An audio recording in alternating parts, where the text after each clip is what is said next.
And now, back to Face to Face dito sa TV5.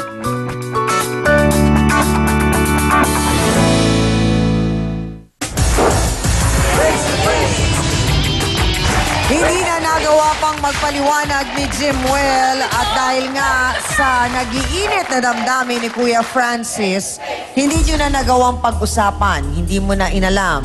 Pero tinulungan mo naman si Irene doon sa problema niyang pati bata, dala ni Jeneline at ni Jimwell.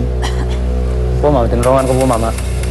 Bibigyan niyo ng bata dahil pumayag na yung kapatid ko na magsama na kayo kahit saan kayong pumunta yung pirno. Kailangan ibigay yung pamangkin ko. Pag hindi mo ibigyan, hindi lang bugbog maabot mo. Tadtarin pa kita. Hindi naman ho tama na gano'n ang mangyari, Kuya Francis. Kasi hindi rin naman maganda na ilagay po ninyo sa kamay ninyo yon. Kayo naman ang makukulong. Maganda bang ginawa niya? Yun. Maganda bang ginawa niya? Pinalayas pa niya yung kapatid ko. Katapos, may nakita pa siyang hindi ka na sinayos sa kanilang dalawa. May alam ka ba na naging pagkukulang ni Irene kay Jimwell? Sinasabi kasi na wala daw kasing oras si Irene para kay Jimwell, kaya nagkahulugan sila ng loob nitong si Jeneline.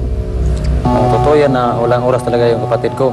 Dahil nagtatrabaho siya para sa anak niya at para kay Jimwell dahil kulang yung sahod niya eh. Pareho lang kami trabaho, contraction boy lang kami. Pero kung maliit ang kinikita ni Jimwell ay Irene, paano yun nagagawang pasahurin si Jeneline? Ang laki rin ng sahod niyang yun. Yung kita ko po sa accounting, yun po yung sinasahod ko sa kanya. Tapos yung iba, minsan pinapadala ko sa kanila kasi minsan nangihingi yung tulong ng nanay niya.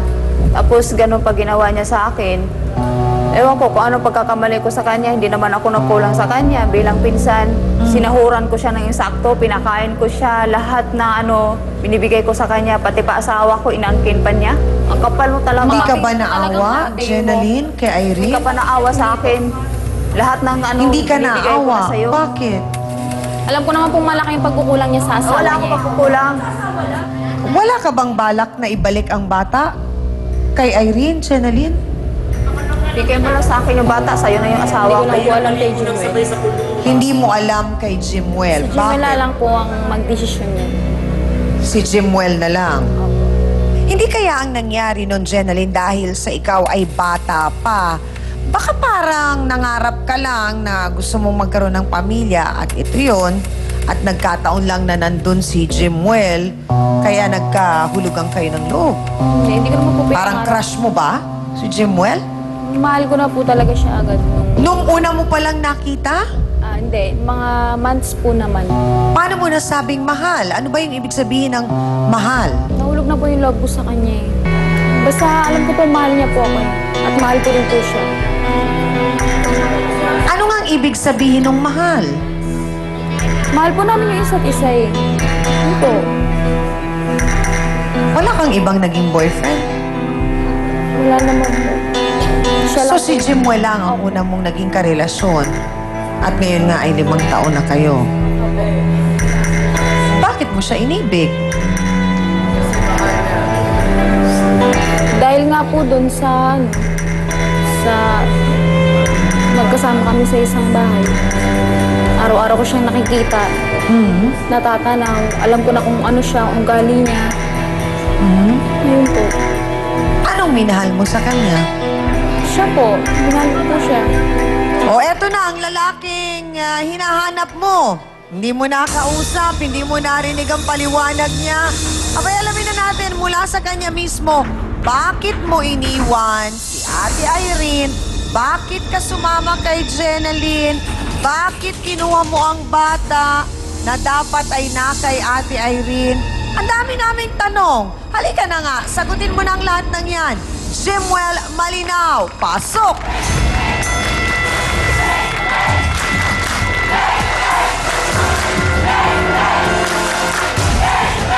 Jimwell, isa-isahin natin lahat.